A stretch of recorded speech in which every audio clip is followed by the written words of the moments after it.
राधे राधे अथा YouTube channel पर हम आपका स्वागत करते हैं। आप यदि हमसे सीधे जुड़ना चाहते हैं तो व्हाट्सएप, फेसबुक और यूट्यूब चैनल के लिंक आपको नीचे डिस्क्रिप्शन बॉक्स में मिल जाएगी। आज हम आपके बीच में एक बहुत ही अच्छा विषय लेकर के आए हैं। क्या आप जानते हैं केवट जिसने भगवान श्री राम को गंगा पार कराया था, वह केवट कैसे बना?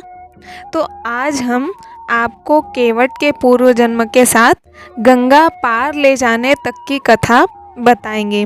बहुत ही सुंदर है ये कथा, इसलिए सुनने के साथ साथ आप इस कथा को भीतर ही भीतर देखिए भी, आपका आनंद और बढ़ जाएगा। तो आइए हम कथा प्रारंभ करते हैं।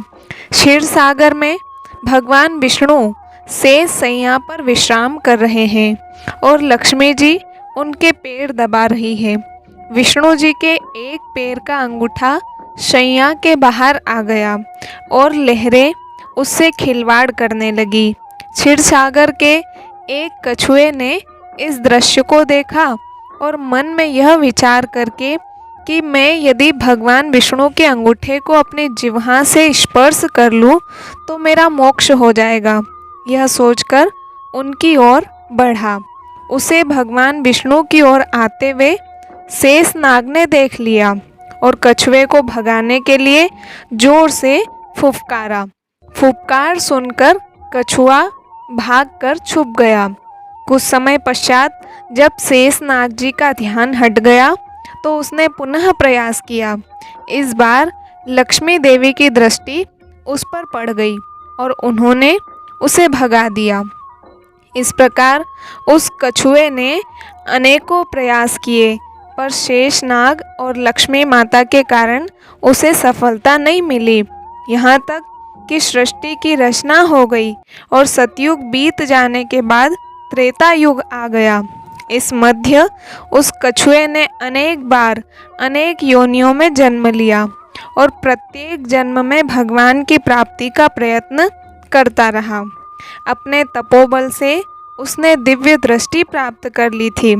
कछुए को पता था कि त्रेता युग में वही क्षीर सागर में शयन करने वाले विष्णु राम का और वही शेषनाग लक्ष्मण का और वही लक्ष्मी देवी सीता के रूप में अवतार लेकर के आएंगे।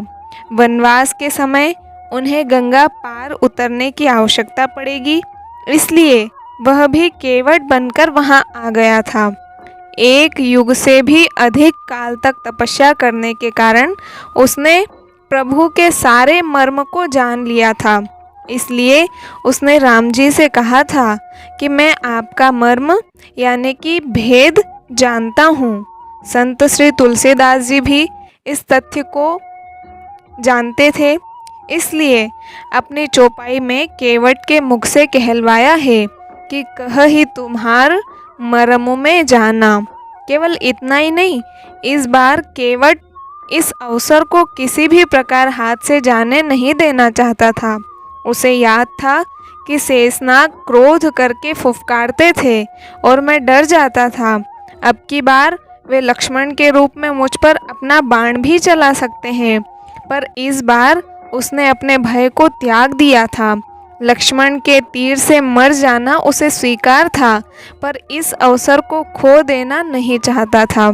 इसलिए विद्वान संत श्री तुलसीदास जी ने फिर लिखा, हे नाथ, मैं चरण कमल धोकर आप लोगों को नाव पर चढ़ा लूँगा, मैं आपसे उतराई भी नहीं चाहता। हे राम, मुझे आपकी दुहाई और दशरथ जी की सौगंध है, मैं आपसे बिल्कुल सच कह रहा हूँ। भले ही लक्ष्मण जी मुझे तीर मार दे, पर जब तक मैं आपके पैरों को पखार नहीं लूँगा तब तक हे तुलसीदास के नाथ, हे कृपालु, मैं पार नहीं उतारूँगा। तुलसीदास जी आगे और लिखते हैं, केवट के प्रेम से लपेटे हुए अटपटे वचन को सुनकर करुणा के धाम श्री रामचंद्र जी जानकी और लक्ष्मण की ओर देखकर हंसे, जैसे वे उनसे पूछ रहे हैं, कहो अब क्या करूं? उस समय तो केवल अंगूठे को स्पर्श करना चाहता था और तुम लोग इसे भगा देते थे, पर अब तो यह दोनों पैर मांग रहा है। केवट बहुत चतुर था। उसने अपने साथ ही अपने परिवार और पितरों को भी मोक्ष प्रदान करवा दिया। तुलसीदास जी लिखते हैं, चरणों को धोकर पूरे परिवार सहित उस चरणामृत का पान करके उसी जल से पितरों का तर्पण करके अपने पितरों को भवसागर से पार करके फिर आनंद पूर्वक प्रभु श्री रामचंद्र को गंगा के पार ले गया। उस समय का प्रसंग है जब केवट भगवान के चरण धो रहे हैं। बड़ा प्यारा दृश्य है। भगवान का एक पैर धोकर उसे निकाल कर कठौती से बाहर रख देते हैं और जब दूसरा धोने लगते हैं तो पहला वाला पैर गीला होने से जमीन पर रखने से धूल भरा हो जाता है। केवट दूसरा पैर बाहर रखते हैं, फिर पहले वाले को धोते हैं। एक एक पैर को 7-7 बार धोते हैं। फिर ये सब देखकर कहते हैं, प्रभु एक पैर कठौती में रखिए, दूसरा मेरे हाथ पर रखिए ताकि मैला न हो। जब भगवान ऐसा ही करते हैं तो ज़रा सोचिए क्या स्थिति होगी यदि एक पैर कठौती में है और दूसरा केवट के हाथों में है। भगवान दोनों पैरों से खड़े नहीं हो पाते। बोले, केवट मैं गिर जाऊंगा। केवट बोला, चिंता क्यों करते हो भगवान, दोनों हाथों को मेरे सिर पर रख करके खड़े हो जाइए, फिर नहीं गिरेंगे। जैसे कोई छोटा बच्चा है, जब उसकी माँ उसे स्नान कराती है तो बच्चा माँ के सिर पर हाथ रखकर खड़ा हो जाता है। भगवान भी आज वैसे ही खड़े हैं। भगवान केवट से बोले, भैया केवट, मेरे अंदर का अभिमान आज टूट गया। केवट बोला, प्रभु क्या कह रहे हैं? भगवान बोले, सच कह रहा हूँ केवट, अभी तक मेरे अंदर अभिमान था कि मैं भक्तों को गिरने से बचाता हूँ, पर आज पता चला कि भक्त भी भगवान को गिरने से बचाता है। तो इस प्रकार हमने केवट के कछुए से केवट बनने तक की कथा को सुना।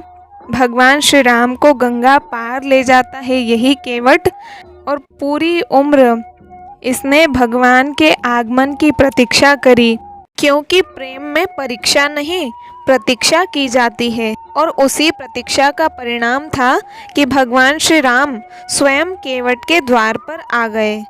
कहते हैं कि माया के बीच भगवान मिला नहीं करते, लेकिन केवट माया के बीच ही रह करके भगवान को प्राप्त करता है।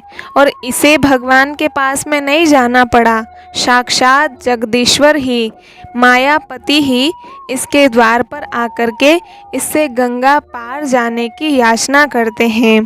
तो इस प्रकार हमने सुंदर सी कथा को सुना। आपको अच्छी लगी हो तो लाइक, शेयर और कमेंट करके हमारे चैनल को सब्सक्राइब ज़रूर कीजिएगा। मिलते हैं अगले वीडियो में, तब तक के लिए सभी को राधे राधे।